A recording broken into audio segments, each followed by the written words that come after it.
તો આજે જોઈ લો મેં બનાવ્યા છે ગાર્લિક ચીઝ બન.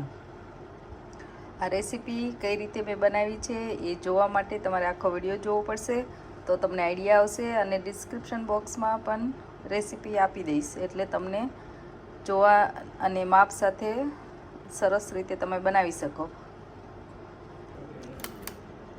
તો જોઈ લો, આવા જ સરસ યમી અને સ્પોન્જી બનાવવા માટે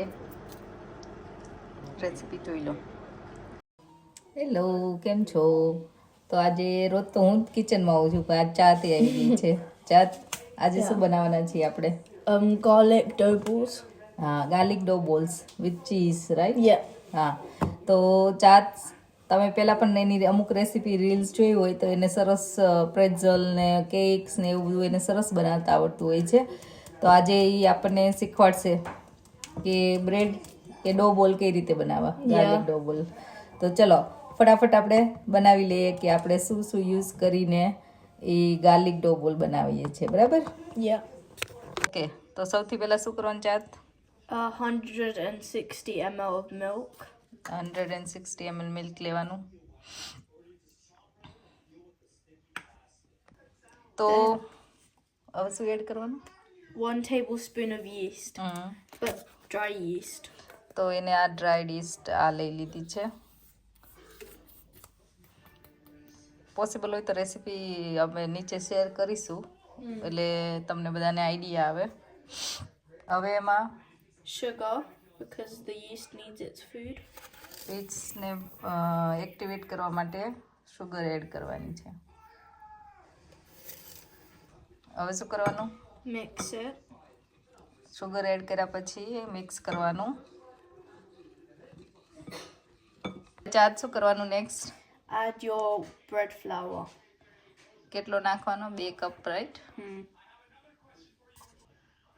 આ 2 કપ ફ્લાવર નાખી દીધો. હવે Yeah. હવે શું નાખવાનું? Melted butter, 25 grams.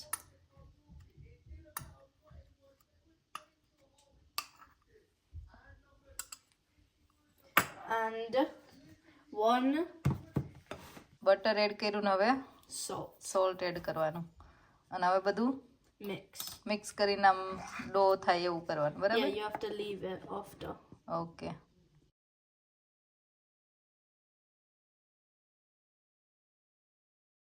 તો આ રીતે મિક્સ થઈ ગયો છે બધો લોટ.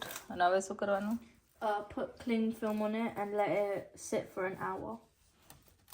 45 મિનિટ્સ ટુ 1 અવર માટે આમ ઢાંકીને મૂકી દેવાનો, એટલે આ લોટ છે એ ડબલ કાઇન્ડ ઓફ થઈ જાય, બરાબર ને? Yes. હવે આપણે ગાર્લિક બટર બનાવીશું, જે ઉપર આપણે લગાવવા માટે. તો આ બટર લઈ લીધું છે, એમાં ગાર્લિક આપણે છીણીને નાખીશું. અને જો તમને આ કેમ કે ઓવનમાં જવાનું છે એટલે હું કાચું ગાર્લિક લઉં છું, પણ જો તમારે એમ જ ઉપર ખાલી રાખવાનું હોય તો તમે ગાર્લિકને તેલમાં થોડી વાર અથવા તો ઓવનમાં એની કળી થોડી વાર શેકીને કરો તો થોડી કાચું હોય એવી ટેસ્ટ નહીં આવે. સોલ્ટેડ બટર છે એટલે હું થોડું સોલ્ટ એડ કરીશ. અને પાર્સલી, નોર્મલી ફ્રેશ પાર્સલી અથવા તો ડ્રાય પાર્સલી ગમે તે તમે યુઝ કરી શકો. અને હવે આપણે બધું મિક્સ કરવાનું. તો આ રીતે આ ગાર્લિક બટર થઈ ગયું છે રેડી. આપણે જ્યારે લોટ બધો સરસ ડબલ થઈ જાય પછી એના જે બોલ બનાવીશું એમાં યુઝ કરવાનું છે.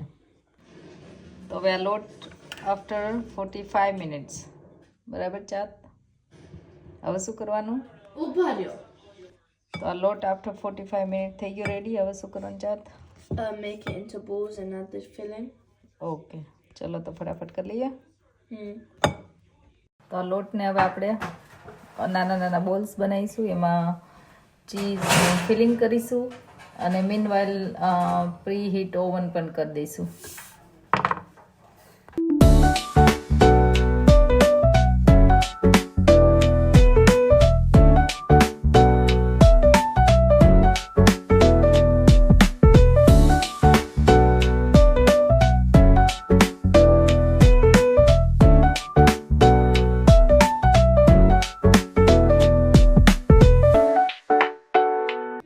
રીતે અમે બધા બોલ બનાવી લીધા છે, અંદર ચીઝ એડ કરીને રાઉન્ડ. હવે આપણે પ્રી હીટ ઓવન પણ થઈ ગયું છે, હવે અંદર મૂકવાના છે. એના પહેલાં ઉપર શું લગાવવાનું છે? દૂધ લગાવવાનું, થોડું મિલ્ક લગાવવાનું છે. તો દૂધ લગાવી દીધા પછી આપણે મૂકી દઈશું ઓવનમાં. મેં છે ને પ્રીહીટ કરેલું છે, એટલે 200 ડિગ્રી ઉપર મેં રાખેલું છે, અને જોતું રહેવાનું બ્રાઉન થાય ત્યાં સુધી. જો આટલા આવી રીતે થોડા જ થઈ જાય બન, પછી આપણે જે બટર બનાવ્યું હતું એ બટરને હવે આપણે આવી રીતે લગાવવાનું બધી બાજુ.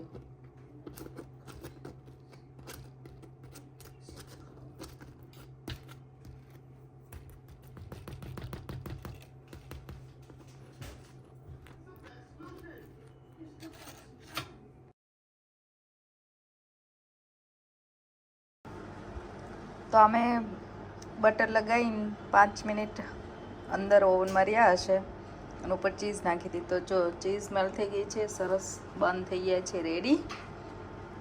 તો આ રીતે બનાવ્યા છે બન. રેસીપી તમારી સાથે શેર કરીશું, તો તમે પણ બનાવજો, ટ્રાય કરજો અને અમને જણાવજો કે કેવી લાગી રેસીપી તમને. તો આ જો બંધ થઈ ગયા છે, રેડી. અવાકાડો થઈ ગયો છે, સલાડ પણ રેડી છે, અને સૂપ પણ રેડી છે. ચલો બધા જમવા બેસી ગયા. તો કેવા લાગ્યા બન? Yummy. યમી સ્નેહને? Yeah, it's good. ગુડ.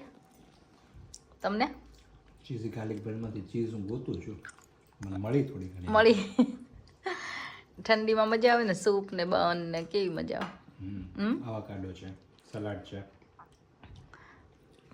તો ચલો બધા જમવા. જો બન એકચ્યુઅલી સરસ થયા છે. તો આવા યમી બન તમે ટ્રાય કરજો અને જણાવજો કેવા લાગ્યા, અને જોતા રહેજો અમારી ચેનલ વિદેશમાં વતન.